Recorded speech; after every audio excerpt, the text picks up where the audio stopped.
Hello, bienvenue sur cette petite vidéo. Je vous retrouve vraiment avachie sur mon canapé, mais parce que je voulais me mettre à l'aise. On va beaucoup parler.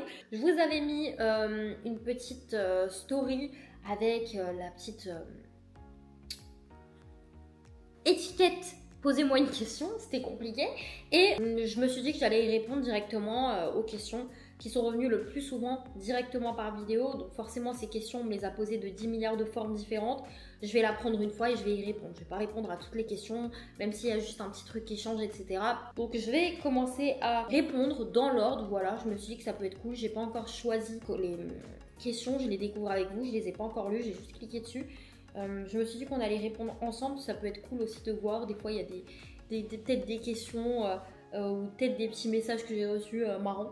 Des fois, ça m'arrive quand je mets des petites étiquettes comme ça. Donc, on va voir ça ensemble. D'ailleurs, n'hésitez pas à vous abonner si vous voulez continuer à voir les vidéos. N'oubliez pas, je fais plein de vlogs. Je vais aussi sortir plein de concepts, des vidéos un peu face cam comme ça où je réponds à des questions, où je parle de certains sujets aussi. Donc, n'hésitez pas à vous abonner parce que YouTube, ça va y aller. Let's go, c'est parti. On va commencer par la première question. Comment gères-tu les moments de couple et d'associer avec ton mari? Je vous adore. Ah, j'adore cette question. Faut savoir qu'on n'a pas de règles. On est très tranquille, très à la cool. On n'a pas de règles et on se dit pas oui, tel jour c'est pour nous, tel jour c'est pour le business. Pas du tout. On est tous les deux des entrepreneurs. Donc on s'est rencontrés, on était déjà tous les deux entrepreneurs. Donc on match complètement l'énergie là-dessus, c'est-à-dire que là en ce moment par exemple lui il est en train de faire lancer son nouveau business et donc on est chacun de notre côté, il travaille sur son truc, on est dans la même maison, on travaille dans la même maison donc on se croise toute la journée, mais on sait que quand on travaille sur un truc et qu'on est dans des périodes de rush, qu'on construit quelque chose, on va pas se calculer, on va passer la journée à travailler, peut-être une semaine non-stop, mais la semaine d'après on sait qu'on va être toute la semaine ensemble et on va passer énormément de temps ensemble au lieu de faire du business aussi. Donc en fait on n'a pas de règles, on laisse la vie faire son truc. Après, il faut savoir un truc, c'est que même quand on part en date, on va au resto, on mange ensemble à la maison, etc. entre midi et 2, on parle énormément développement personnel, business. C'est quasiment le sujet qu'on aborde à 99% à chaque fois qu'on est ensemble. Et je sais qu'il y a des gens qui comprennent pas ça, tu sais, ils sont en mode un peu, vous êtes en couple ou vous êtes des collègues.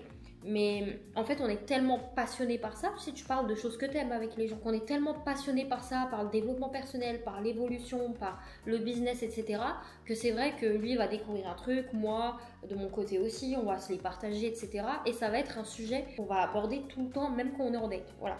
Parce qu'encore une fois, on kiffe ça. Lui, s'il était avec une meuf qui n'était pas sur la même longueur d'onde que lui, et moi, si j'étais pas avec un mec qui était sur la même longueur d'onde que moi, c'est vrai que ça aurait pu déranger soit l'un soit l'autre et se dire putain, mais H24 en train de parler de ça, j'en peux plus. Sauf que nous, c'est notre normalité, c'est notre vie de tous les jours. On mange, on dort, on boit, apprentissage, développement personnel, business, mais c'est parce que c'est ce qu'on aime. Profondément, ça nous passionne et donc forcément pour nous c'est normal, on est deux personnes dans une maison qui sont passionnées par les mêmes trucs, de parler de ces choses-là qui nous passionnent. Demain tu es en couple avec un mec et votre passion c'est le tennis, forcément vous allez beaucoup parler de tennis et ça va vous paraître normal. Donc voilà, on n'a pas de règles, on n'est pas en mode tel jour on fait ça, tel jour on fait ça, ou à partir de telle heure on coupe et let's go. On est ultra compréhensif parce qu'on est tous les deux pareils, donc quand je sais que l'autre va faire un business et qu'il va travailler beaucoup plus sur son business que les semaines passées ou que les semaines d'après, ben, on se calcule pas, on fait chacun notre truc et puis on se croise dans la maison et puis le soir on se retrouve au dîner ou pendant 4 jours après on fait rien et on part en week-end et voilà, on est vraiment à la cool chez nous. Merci Marie d'ailleurs pour ta question. Alors j'ai Anna qui me dit merci d'être toi, ton mindset est inspirant, il m'a permis de m'améliorer. Merci beaucoup pour ton commentaire, bon c'était pas une question mais merci beaucoup pour ton message. Très bonne question. Anna, pourquoi tu as choisi de vivre en Espagne? Merci pour ta réponse. Alors ça, c'est un truc qu'on me demande beaucoup parce que beaucoup de gens pensent que je vis à Dubaï. D'ailleurs, j'ai souvent cette question. Ils me disent, mais attends, t'es entrepreneur, machin, enfin pourquoi tu vas pas à Dubaï, les impôts, cacaca. Parce que j'ai une règle dans ma vie, c'est que j'ai entrepris, j'ai fait tout ça pour avoir ma liberté. Et pour moi, la liberté, c'est pas juste la liberté de pouvoir acheter ce que je veux et la liberté de pouvoir avoir plus de temps. C'est également la liberté de faire ce que je veux et de vivre où je veux, quel que soit ce qu'il en coûte. D'accord? Je m'explique. Aujourd'hui, en Espagne, je paye quasiment autant d'impôts que si j'étais en France, à 2-3 trucs près, mais niveau impôts, ça y va très fort, on va pas se mentir, ok? Et souvent on me dit mais pourquoi tu t'infliges ça? Parce que souvent j'ai montré les prélèvements d'impôts, il y a des gens qui ont pété leur tête Et en fait, c'est pas que je m'inflige, c'est justement que je me dis, j'ai l'opportunité de gagner assez d'argent et de gérer surtout mon business d'une manière à ce que je puisse rester sur pied et continuer à vivre la vie que je veux et à me faire énormément plaisir, même en payant tous ces impôts. Puis être aussi dans un pays que j'aime et rester dans un pays que j'aime. Pourquoi je devrais aller dans un pays que j'aime moins juste pour payer moins d'argent et que j'ai plus d'argent sur mon compte? Moi personnellement j'ai fait tout ça justement pour vivre la vie que je veux de A à Z, avoir ma vie sur mesure comme je l'ai imaginé dans ma tête. Et dans ma tête aujourd'hui ma vie c'est en Espagne parce que j'aime ma vie en Espagne, j'aime les gens en Espagne, j'aime les paysages en Espagne. J'adore sortir, voir la vieille ville, les trucs anciens, j'adore ça. Voilà pourquoi je suis en Espagne plutôt qu'à Dubaï, machin. Je pense pas du tout impôts, machin, et j'ai jamais pensé comme ça parce que ça m'enlève pour moi de la liberté. De me dire que je vais me forcer à être dans un endroit juste pour payer moins d'impôts. Après, moi je comprends totalement les gens qui vont là-bas. T'aimes Dubaï et en plus de ça, tu vis là-bas et tu payes du coup moins d'impôts parce que maintenant il y en a un peu, il me semble. C'est tout bénef. Moi, si je kiffais Dubaï, je serais déjà là-bas depuis longtemps. Et je serais quand même content, croyez-moi, de garder tout l'argent que je donne et je sais pas où ça va. D'ailleurs, il y en a beaucoup qui me disent, ouais, en plus, c'est les impôts, tu devrais aller à Dubaï parce que ils vont te prendre tes impôts, ils vont financer des trucs mauvais avec. Moi, j'aime bien dire que, écoutez, moi, mes impôts, quand ils me les prennent, ils me disent que c'est pour contribuer, etc. Au pire, s'ils font des mauvaises choses avec, c'est eux qui vont en enfer, c'est pas moi. Voilà. Donc, c'est vrai que c'est pour cette raison que je suis ici, je suis en Espagne. Ensuite, pourquoi ici? En vrai, il n'y a pas vraiment de raison très profonde. C'est surtout qu'un jour on est venu une semaine à Barcelone, là je suis pas du tout à Barcelone, hein, mais on est venu une semaine à Barcelone, puis une semaine après on était posé tranquille et t'as mon mec qui me dit partirais pas vivre en Espagne? J'ai dit bah vas-y. Et le jour même on a pris une voiture, on a acheté une voiture et on a fait 18 heures de route pour arriver en Espagne. Au début on allait aller dans le sud.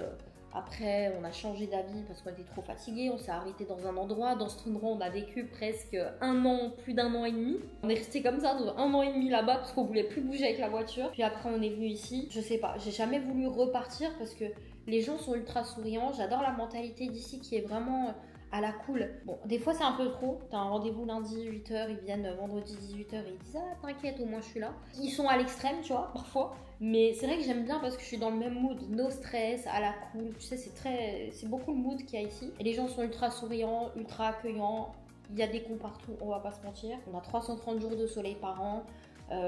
On a des palmiers. Quand je suis dans la ville et que je suis en train de me balader, je me dis putain, quand j'avais 13-14 ans, j'aurais tellement aimé grandir ici, j'aurais eu plein de trucs à faire avec mes potes. Donc je me dis que j'ai quand même 2 enfants.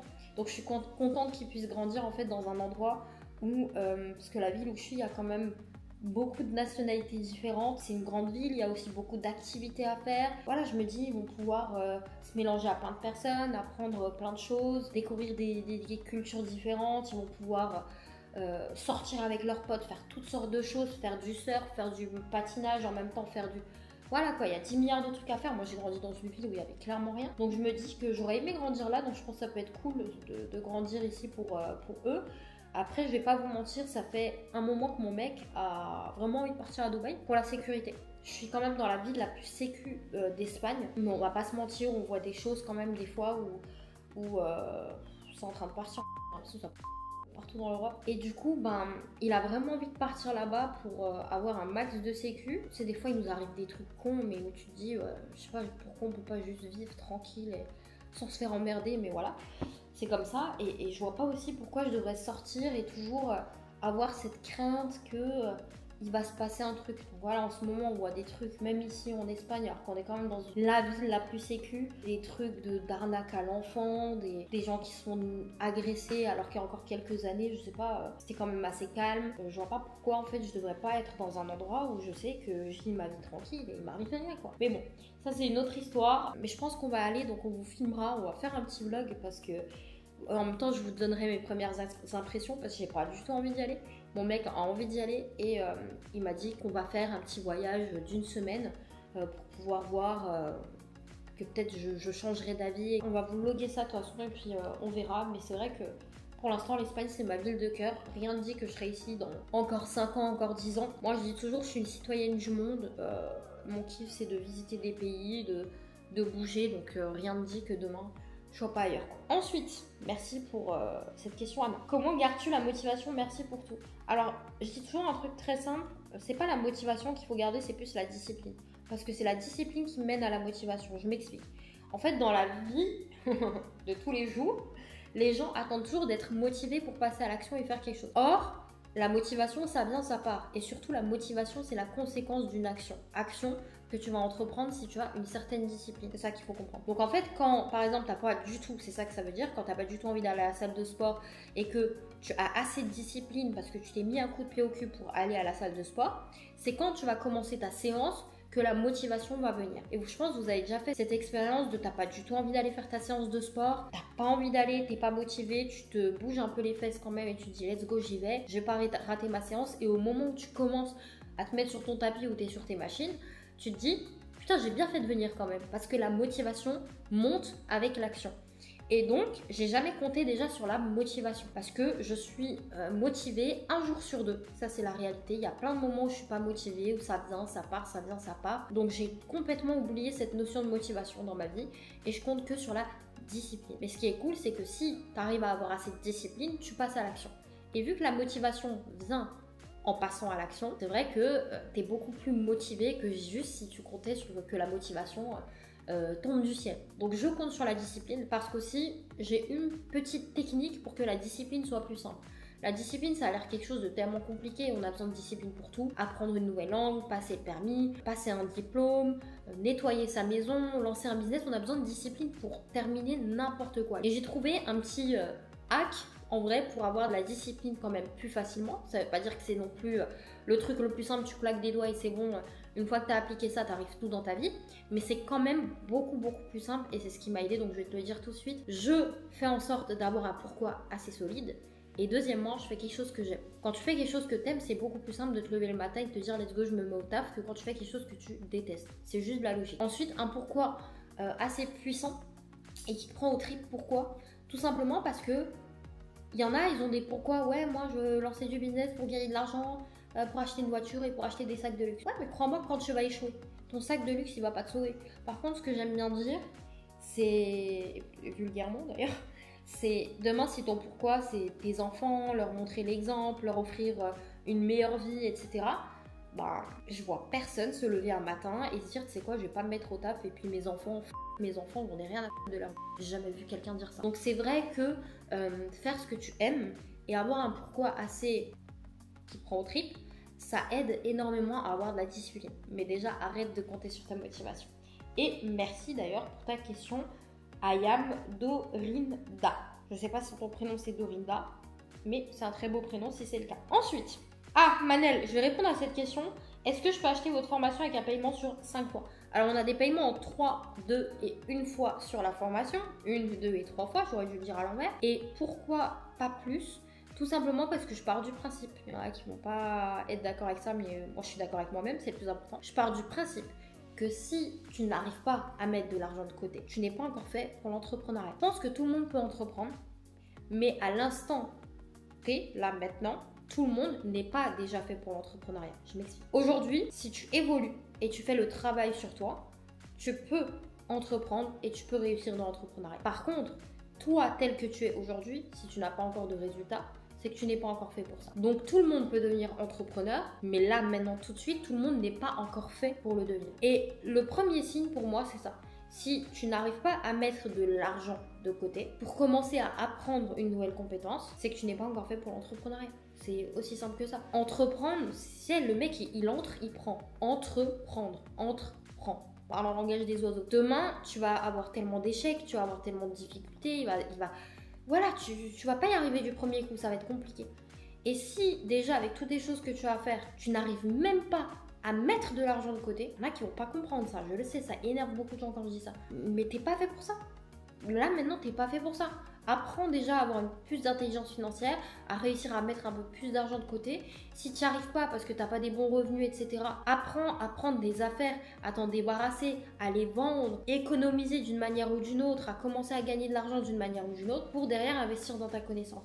C'est la première étape, c'est le premier signe du est-ce que derrière toi, tu es capable de lancer un business. Ce qui est cool, c'est qu'aujourd'hui, si tu n'arrives pas encore à le faire, ça ne veut pas dire que tu seras jamais capable de lancer un business. Ça veut juste dire que là, aujourd'hui, encore une fois, tu n'es pas capable. Mais par contre, tu peux apprendre à devenir capable. Ok? Donc voilà pourquoi je ne fais pas de paiement en 5 fois. Voilà pourquoi je n'ai pas de CPF et toutes ces choses-là. Tout simplement parce que moi, je veux que les personnes qui viennent dans mon programme comprennent l'enjeu, comprennent que c'est pas de l'argent facile, qu'il va falloir bosser. Et pour moi, la première étape, c'est est-ce que tu es capable ou non de réussir à mettre quelques centaines d'euros de côté. Voilà. Merci beaucoup pour ta question, Manel. Océane qui me dit, qu'est-ce que tu préfères dans la vie? Le truc, le en grosse majuscule. Qu'est-ce que je préfère dans la vie?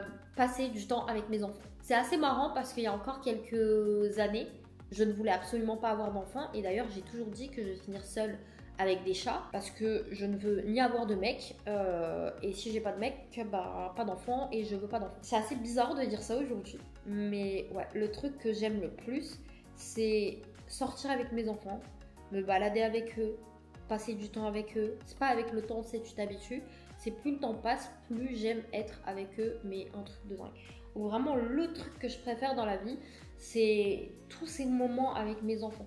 Et ça peut être des trucs bêtes, mais quand ils font une connerie, quand ils renversent un truc, même ces moments-là, genre, je les trouve exceptionnels. Donc voilà, merci Océane pour ta question. Ah! Grâce à toi et ta formation, j'ai lancé ma boutique de prêt-à-porter pour femmes. Juliette, félicitations à toi. Donc c'est pas une question, mais félicitations à toi, je suis trop contente. Noélie qui me dit, comment tu as fait pour avoir autant de courage?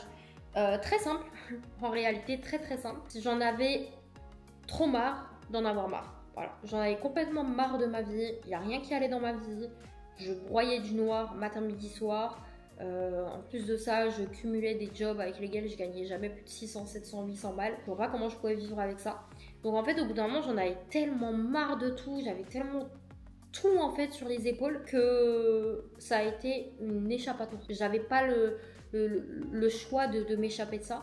Et quand un jour on m'a dit, tu sais qu'il y a un truc qui s'appelle le business en ligne, je me suis dit, j'ai jamais entendu parler de ça avant, je me suis dit, ok, je me fais peut-être arnaquer, c'est peut-être l'arnaque du siècle, mais tu sais quoi, j'ai tellement plus le choix que c'est ma seule porte de sortie.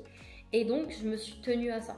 Et ensuite, comment j'ai pu continuer jusqu'ici, malgré toutes les difficultés, la faillite, les moments très durs, les centaines et centaines d'échecs, les frigos vides, etc. Tout simplement parce que, j'ai jamais eu de plan B. Et pourquoi, du coup, j'ai eu le courage de ne jamais avoir de plan B?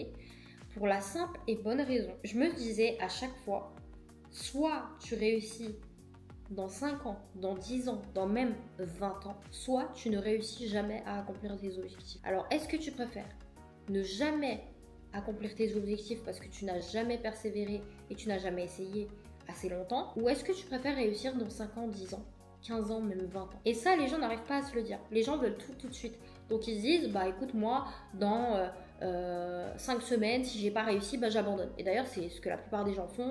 Au bout d'un mois, 2 mois, quelques mois, les gens abandonnent directement parce qu'ils n'ont pas de résultats. Or, moi, dès le début, je me suis dit, là, tu as des objectifs et tu as 2 solutions.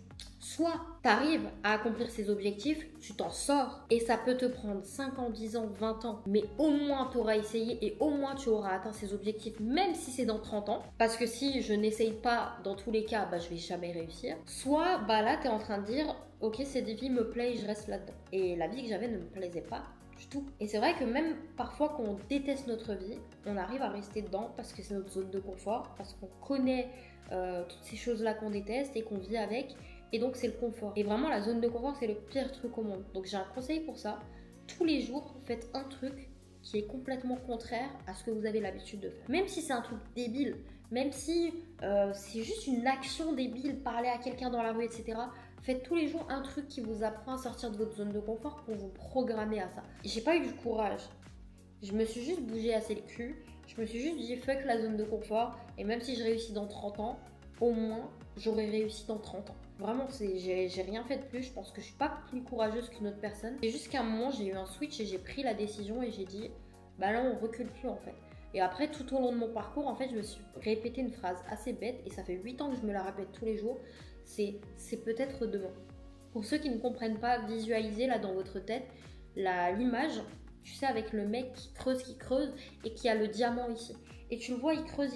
Et il s'arrête là du diamant, il arrête de creuser parce qu'il est fatigué, il n'en peut plus, il fait demi-tour. Et en fait, à chaque fois, je me visualise dans ce personnage et je me dis, imagine, comme ce mec-là t'abandonne au dernier moment alors que t'avais juste à creuser un peu plus et t'avais le diamant. Et donc, en fait, tous les jours, je me réveillais en me disant, c'est peut-être demain. À chaque fois que j'avais une grosse difficulté, je me disais, c'est peut-être demain.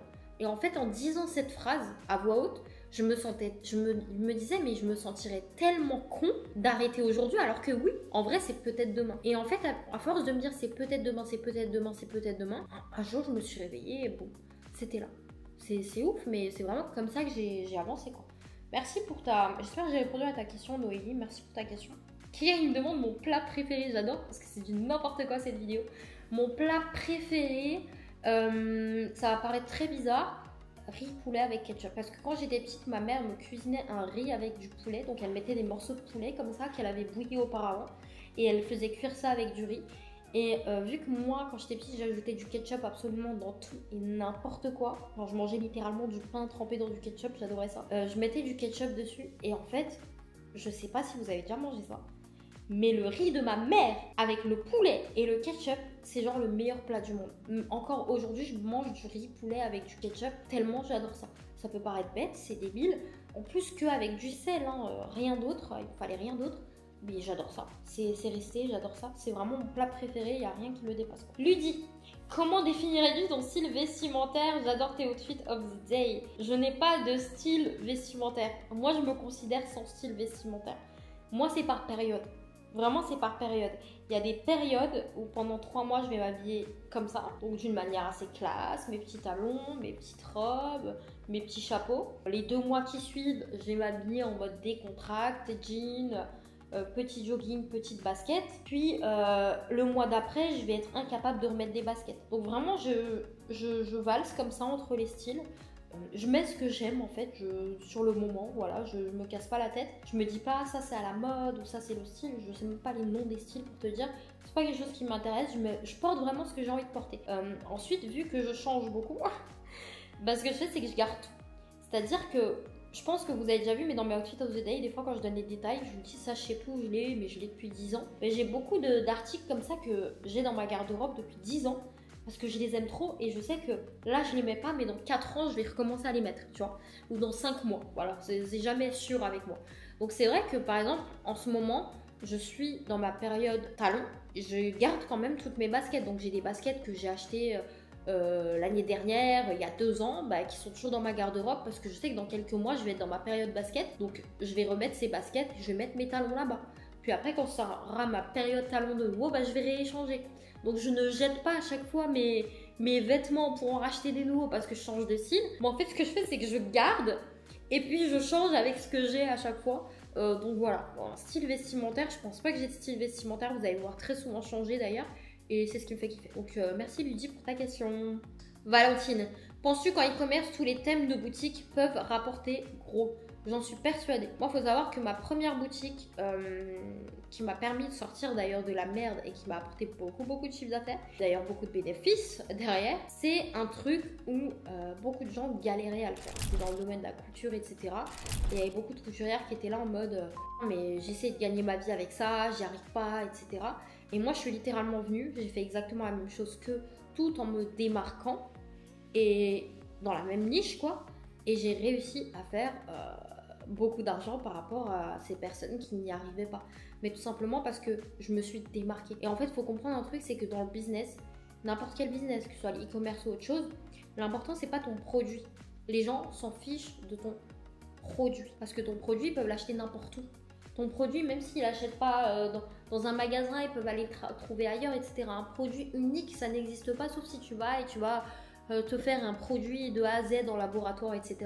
Et encore, je vous conseille vraiment pas de le faire pour un premier business. Donc en vrai, tous les produits sont déjà vendus quelque part. Mais ce qui va faire que les gens achètent chez vous, c'est vous ce que vous apportez avec votre marque, votre image de marque, votre produit, votre histoire, etc. Donc les gens vont en vrai acheter pour vous ce que vous avez fait derrière avec ce produit plutôt que le produit directement. Ça, c'est important à comprendre. Ensuite, moi, depuis que j'ai vu qu'il y avait un mec qui avait vendu des cailloux en guise d'animaux de compagnie et qui avait fait des millions avec, je suis persuadée que tout est vendable et je l'ai vu de mes propres yeux que tout est vendable et tout peut te rapporter beaucoup d'argent. Aujourd'hui, dans le domaine dans lequel j'étais, il y avait peu de gens qui gagnaient de l'argent, mais il y en a aussi derrière qui faisaient des millions et des millions avec. Dans les vêtements, tu ouvres un e-commerce de vêtements, tu as toujours celui qui va pas réussir à faire de vente, celui qui va s'en sortir tout juste, et tu as celui qui va faire des millions, et il y en a qui font des milliards même avec ça. Donc il faut se rendre compte que le problème, c'est pas le produit. Parce que si c'était le produit, bah, tu te dirais que ok, je vais ouvrir un fast-food et je vais devenir milliardaire, quoi. Tu vas me dire, bah non, c'est débile. Bah oui, Mais il y a plein de fast-food qui ont fait des milliards et des milliards. Pourquoi toi tu devrais pas le faire? Donc vraiment pensez au fait que ça n'a rien à voir avec le produit. Sinon on aurait juste à faire tous les mêmes produits là qui rapportent des milliards, ouvrir un fast-food, vendre des vêtements, etc. Or, vous savez que c'est pas le cas. Donc je pense pas qu'il y a des produits qui rapportent gros, d'autres qui rapportent peu. Je pense que c'est l'entrepreneur qui fait ce que ça va apporter. Le plus important, c'est pas ton produit, mais c'est toutes les compétences que tu vas avoir derrière, tout ce que tu vas mettre en place avec ta marque, ton marketing, ta communication, etc. Tout ça, ça s'apprend. Je pense que c'est surtout ta profondeur de vision avec ta marque. Si ta vision, elle est en mode, ouais, je vais faire un peu d'argent avec ça, tu feras un peu d'argent avec ça. Si ta vision, elle est en mode, mais attends, moi, je veux emmener cette marque à l'international et je veux péter le game, et que tu fais les actions qu'il faut pour, bien sûr, pour le faire, bah, ta marque fera peut-être des millions, peut-être même plus, alors que tu as l'autre qui vend la même chose que toi, mais qui gagne tout juste sa vie avec, parce que il s'est dit au début, sa vision, c'était de gagner un peu d'argent avec son business. Donc voilà, je pense qu'il n'y a aucune niche qui peut rapporter beaucoup et d'autres peu. C'est vraiment ce que l'entrepreneur en fait. Voilà, merci Valentine pour ta question. Les relations famille et argent, ça vous pose pas de problème. Mon mari et moi faisons des sacrifices pour nos entreprises et j'ai l'impression que notre argent, ça doit être celui des autres. Alors, en fait, que ça te pose problème ou pas, tu dois t'en foutre. Tu dois réussir à mettre une barrière. Parce qu'on est né seul et on va mourir seul. Faut savoir un truc, c'est qu'on ne doit rien à personne. Et je vais dire un truc qui va pas plaire, mais aujourd'hui, personnellement, mes enfants ne me doivent rien. J'ai décidé de les avoir. J'ai décidé de les mettre au monde. Quand ils vont avoir 20 ans, 30 ans, 40 ans, et je sais pas, peut-être l'autre, il sera devenu musicien, l'autre, peut-être, il fera un taf normal, ou l'autre, il sera devenu, je sais pas moi, footballeur professionnel. Jamais je vais leur dire, non mais moi, tout ce que j'ai fait pour toi, j'ai sacrifié ma vie pour toi, tu me dois ça, tu me dois ça. Mais jamais de la vie, ils me doivent rien du tout, mes enfants. Et je trouve que c'est ultra toxique, tu vois. Donc en vrai, quand tu réussis quelque chose et t'as des membres de ta famille qui sont là en mode... on doit tous en profiter, bah frérot, fallait se bouger le cul en fait. Je suis désolée de dire ça, mais fallait se bouger le cul. Tu t'es pas bougé le cul, c'est moi je me suis bougé le cul, j'ai réussi. Pourquoi maintenant je dois partager? Surtout que la plupart du temps, c'est des gens qui t'ont même pas poussé, c'est des gens qui t'ont même pas aidé, c'est des gens qui ont même pas cru en toi. Donc en fait, au bout d'un moment, tu dois rien à personne. Alors oui, si demain tu veux aider tes parents, des membres de ta famille, bien sûr que tu peux le faire. Mais encore une fois, je pense que c'est ultra déplacé et que c'est pas aux gens de ta famille de te faire comprendre que t'as gagné de l'argent, maintenant faut faire croquer, tu vois. C'est surréaliste pour moi en fait. Je suis désolée, mais t'es qui? Tu vois, t'es qui? Pour moi, une famille, il y en a beaucoup, ils disent la famille, la famille, la famille. Je suis désolée, mais la famille, tu l'as pas choisie. T'es né là-dedans et ta famille, tu l'as pas choisie. Donc si dans ta famille, par exemple, t'as que des merdes, désolée de le dire comme ça, bah tu vas pas rester avec eux, tu vas pas les aider, leur faire ci, leur faire ça, alors que c'est des merdes et que c'est des humains de merde, je suis désolée. Moi, ma famille, je l'ai pas choisie. Bon, j'ai aucun problème avec les membres de ma famille, moi, personnellement. Hein. Mais c'est pour vous imaginer le truc. J'aide qui j'ai envie d'aider, je fais ce que je veux avec qui j'ai envie d'aider. Mais jamais de la vie, moi, personnellement, j'ai grandi sans père, mais parce qu'il est allé chercher du lait, il est jamais revenu miskin, il s'est trompé de chemin, je pense. Mais ma mère, par exemple, jamais elle a eu l'indécence de se dire ah, moi, je t'ai élevée toute seule jusqu'ici, tu me dois ça, tu me dois ça. Non, moi, ma mère, je l'aime plus que tout. Donc forcément... c'est dur avec ma mère parce qu'elle n'accepte absolument rien, mais forcément moi quand j'ai envie de l'aider ou quand elle vient en Espagne, quand machin, enfin, je le fais de bon cœur, voilà, même si c'est très dur, ma mère, de faire quelque chose de bon cœur et ne serait-ce que lui offrir un cadeau. Ma mère ne veut absolument rien, voilà, mais jamais de la vie elle va venir et elle va me dire mais attends, je trouve ça ultra toxique en fait. Donc non, en fait ta famille tu leur dois rien du tout, t'as réussi seul, peut-être unpopular opinion pour plein de personnes, mais fuck en fait les gars, au bout d'un moment vous soutenez pas les gens de votre famille, vos proches qui veulent réussir à faire des trucs, et au moment où ils réussissent, vous débarquez tous en mode ah j'ai toujours cru en toi. Laisse-moi tranquille, tu vois ce que je veux dire. Donc te prends pas la tête avec eux, c'est à toi d'aider qui t'as envie d'aider, c'est à toi de faire des cadeaux à qui t'as envie de faire des cadeaux, et puis les autres ils ont pas leur mot à dire tout simplement. Merci Laurie. Natacha me dit est-ce que tu as lu des livres ou fait des formations pour savoir comment bien éduquer tes enfants? Alors oui, j'ai lu des livres. Moi, il faut savoir un truc. Je déteste lire des livres sur le business. Donc j'adore lire des livres de développement personnel, etc. J'ai lu un livre surtout de développement personnel pour les enfants. Pourquoi un livre? Parce que je suis d'avis que ça ne sert à rien de lire 10 milliards de livres pour pas les appliquer. Donc j'en préfère en lire un et l'appliquer. Ensuite, nous on a aussi beaucoup de conseils. Moi j'ai mon fils qui est dans une école Montessori. Mon deuxième y était aussi, mais maintenant il peut plus y aller. Mais il est dans une école Montessori et c'est vrai que bon, il nous envoie sans cesse des messages, des docs, des machins sur comment faire certaines choses, les règles de vie, etc. Donc on voit un petit peu comment ils évoluent, on sait le faire aussi maintenant. J'ai lu un livre avec des principes que j'adore, qu'on peut appliquer directement aux enfants et ça aide énormément.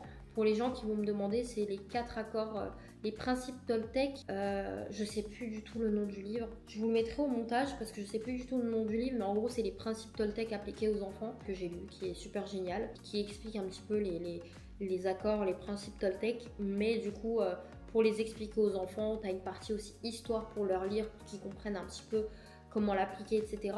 Donc c'est ultra bien fait. Mais en vrai de vrai, si tu as lu les livres de développement personnel, je pense, de base, ça suffit largement. Vraiment, ça suffit largement. Ensuite, il faut juste un petit peu se renseigner. Moi, ce que j'ai fait, c'est que je me suis énormément renseignée sur des trucs bêtes, mais comment le cerveau d'un enfant fonctionne, à quel moment il est développé pour telle chose, pour telle chose, pour telle chose, pour pouvoir les comprendre et pour pouvoir les accompagner, en tout cas, au mieux. Voilà. Pourquoi? Parce qu'aujourd'hui, on voit encore beaucoup de gens dire oh, il est en train de faire un caprice, il est en train de faire une crise, un gosse de 2 ans, alors qu'à 2 ans, tu as le cortex préfrontal, qui est dur à dire, préfrontal, qui n'est pas encore assez développé, et donc tu ne peux pas gérer tes émotions comme tu veux, et donc quand tu fais une crise, en fait, tu n'es pas en train de faire une crise, c'est juste que tu es en train d'exprimer tes émotions de la seule manière qui te vient et que tu peux exprimer. Et donc, t'as pas trop le choix de crier, c'est pas un caprice, c'est pas pour faire chier les parents, c'est comme les petits qui ont une période où ils griffent, ils tapent. Encore une fois, ils savent pas qu'ils font du mal, ils savent pas la signification de taper, c'est juste qu'ils se déchargent comme ils peuvent se décharger parce qu'ils n'ont pas la capacité de le contrôler. Donc tu vois, avec ce genre de petits trucs que tu sais, que tout le monde en parle d'ailleurs aujourd'hui, bah, tu fais en sorte d'évoluer aussi avec eux, t'apprends avec eux. Il y en a beaucoup qui pensent que les paroles, l'éducation bienveillante, c'est ci, c'est ça, c'est machin. Pour moi, ça n'existe même pas en fait, l'éducation bienveillante, l'éducation malveillante, ou je sais pas quoi. C'est juste du bon sens, c'est juste de la logique. C'est le corps, notre tête, il est fait comme ça. Il se développe comme ça. On a juste à évoluer avec ça, on a juste à le comprendre et à les accompagner avec ça. Ça sert à rien d'aller en travers de ça, de gueuler sur un gosse parce qu'il est en train de faire une crise, parce qu'encore une fois, il comprend pas. Voilà, il va pas comprendre, il va le refaire et ça va rien changer, tu vois. Le pire, c'est que, au pire, ce que tu vas faire, c'est que tu vas lui bloquer ses émotions, tu vas pas pouvoir les exprimer. À l'âge adulte, ça va être un mec sans aucune intelligence émotionnelle et tu vas lui faire plein de problèmes. Donc bon, je suis, je pense, mal placée. D'ailleurs, il y en a beaucoup qui m'ont demandé, ouais, des fois je parle de ça, donc il y en a beaucoup qui me demandent, ouais, tu veux pas nous donner 2-3 conseils? Je pense que je suis grave mal placée pour donner des conseils sur la parentalité, c'est pas mon domaine, j'ai juste 2 enfants. Je fais juste de mon mieux. Je me catégorise même pas en mode je fais de l'éducation bienveillante, je fais de l'éducation ci, je fais de l'éducation ça. Pour moi, je fais de l'éducation logique. Mon fils a tel âge, quand il fait ça, il ne sait pas, donc ça sert à rien que je crie dessus. Mon fils a fait tomber un truc, ok. Si je lui gueule dessus et je lui dis qu'il a fait de la merde et qu'il a 2 mains gauches, qu'est-ce qui va se passer? Il va perdre confiance en lui à l'âge adulte. Ça va être un mec qui n'a pas confiance en lui, qui va avoir peur d'échouer, qui va avoir peur de casser des trucs dans sa vie parce que sa mère lui a toujours dit que c'était une merde parce que il n'était pas capable de se servir de ses 2 mains. C'est juste de la logique pour moi. Je me dis bah du coup il casse un truc, il fait tomber un truc, bah ah c'est pas grave, viens on va nettoyer ensemble. C'est pas de l'éducation bienveillante pour moi, c'est de l'éducation logique. Voilà, j'ai inventé une nouvelle éducation, c'est l'éducation logique. J'ai lu un livre là-dessus, je me suis beaucoup renseignée sur le fonctionnement, le développement, mais voilà, je ne suis pas allée dans les trucs à l'extrême parce que je pense que vraiment tout le développement personnel que j'ai fait et ce que j'ai lu dans ces livres, c'est largement suffisant pour comprendre comment on fonctionne. Et après, avec 2-3 notions de voilà à quel âge l'enfant développe ça, puis ça, c'est largement suffisant, je pense, pour pouvoir pas être un parent parfait, hein, mais pour pouvoir accompagner son enfant au mieux en tout cas. Si je devais donner le meilleur conseil mindset que tu aies pu entendre, un seul. Rien n'est aussi bon ni aussi mauvais que cela ne paraît. Parce que ça te permet de te déculpabiliser, ça te permet de vivre des situations en mode comme ça, tu vois, tu te dis rien n'est aussi bon ni aussi mauvais que cela ne paraît. Si j'ai un truc négatif, c'est pas important, c'est pas grave, on va pas mourir, etc. Et donc ça aide énormément. Donc ce fameux rien n'est aussi bon ni aussi mauvais que cela ne paraît, ça me permet vraiment de vivre comme si je n'avais aucun problème. Parce que c'est réellement ce que je fais. Il y en a beaucoup qui me disent t'as jamais de problème dans ta vie, t'es tout le temps souriant. Je vis comme si j'avais aucun problème, mais j'en ai. J'en ai, sauf que au moment où j'en ai, je me dis ok, mais rien n'est aussi bon ni aussi mauvais que cela ne paraît. Donc si ça se trouve, c'est pas vraiment une situation négative. Je vais vous expliquer le concept quand même. Et donc, je passe à autre chose et je continue ma vie en fait. C'est comme ça que t'as l'impression que j'ai pas de problème. Et ce rien n'est aussi bon ni aussi mauvais que cela ne paraît, ça veut juste dire ça. Ça veut dire que à l'époque, t'étais peut-être avec un mec qui t'a quitté. Au moment où il t'a quitté, t'étais ultra triste, t'en pouvais plus, t'étais en train de chialer dans ton lit pendant des semaines. Et là, plusieurs années plus tard, ce qui se passe, c'est que tu rencontres un mec et tu vis la meilleure relation de ta vie avec ce mec, t'es ultra heureuse, tout se passe bien, etc. Et là, tu te poses et tu te dis, t'imagines si il y a quelques années, ce mec-là ne m'avait pas quitté. Ben, je n'aurais jamais rencontré ce mec avec qui je suis actuellement et que je vis une relation incroyable. Et en fait, rien n'est aussi bon, ni aussi mauvais que cela ne paraît. Ça veut dire ça. Ça veut dire qu'au moment où ça t'arrive, et que tu juges une situation négative, bah en vrai c'est ton jugement qui fait que cette situation est négative. Parce que si ton mec te quitte et que tu te dis attends là il m'a quitté, mais si ça se trouve demain là c'est parce que je vais rencontrer un mec incroyable et je vais vivre une relation incroyable avec lui et que je vais pouvoir faire plein de trucs incroyables dans ma vie, même si c'est pas un mec, je vais être célibataire et je vais vivre plein de trucs incroyables en célibataire dans ma vie, l'univers où Dieu voulait ça pour moi. Mais en vrai cette situation, tu viens de la qualifier d'une situation positive et donc une situation où 90% des gens se diraient que c'est quelque chose de négatif, bah toi, tu as transformé ça en quelque chose de positif. C'est aussi simple que ça, c'est ton jugement qui fait que quelque chose qui t'arrive est négatif ou positif et rien d'autre. Ce qui t'arrive, ça t'arrive sans négativité, sans positivité. C'est ton jugement qui fait que ce soit négatif ou positif. Tu le transformes en fait. Et donc, si tu arrives à intégrer qu'il y a plein de trucs qui t'est arrivé dans le passé, mais avec le temps, ces trucs que tu avais qualifiés de négatifs, il y a plein de trucs positifs qui en ont découlé, bah tu te dis qu'est-ce qui me dit que là ce qui m'arrive, si je le qualifie là de négatif, bah dans quelques semaines, quelques mois, il y a pas encore plein de trucs positifs qui vont en découler. Donc en vrai, est-ce que c'est vraiment une situation négative? Donc je me répète souvent cette phrase d'ailleurs, si un événement qui t'est arrivé dans le passé est au final devenu une situation ou un événement positif, qu'est-ce qui me dit que les événements qui m'arrivent aujourd'hui ne sont pas en réalité des événements positifs? Je me pose toujours cette question en fait, c'est de la logique. Moi je fonctionne qu'avec de la logique dans ma vie. Donc je me dis ça et honnêtement ça m'a enlevé des moments de stress, des moments de tristesse, des moments où je remettais toute ma vie en question pendant des semaines. Ça m'a fait gagner énormément de temps, énormément de sérénité, énormément de zénitude, de tout ce que tu veux. Donc vraiment le rien n'est aussi bon ni aussi mauvais que cela ne paraît. C'est quelque chose que je répète depuis des années, que je me répète tous les jours et que j'arrêterai jamais de me répéter. J'ai encore des centaines de questions. Ce qu'on va faire, c'est qu'on va couper cette vidéo ici. Je vous ferai d'autres vidéos comme ça avec les petites questions-réponses. Ça m'a fait plaisir de discuter et discutailler avec vous. N'hésitez pas à vous abonner encore une fois à la chaîne, à mes réseaux sociaux et on se retrouvera sur la prochaine vidéo. N'oubliez pas qu'on a une vidéo par semaine. Vous pouvez aussi regarder mes anciennes vidéos qui sont sur la chaîne. Je fais des vidéos ultra différentes à chaque fois. Donc je vous souhaite de passer la meilleure journée de votre vie avant demain. C'était un plaisir. Ciao!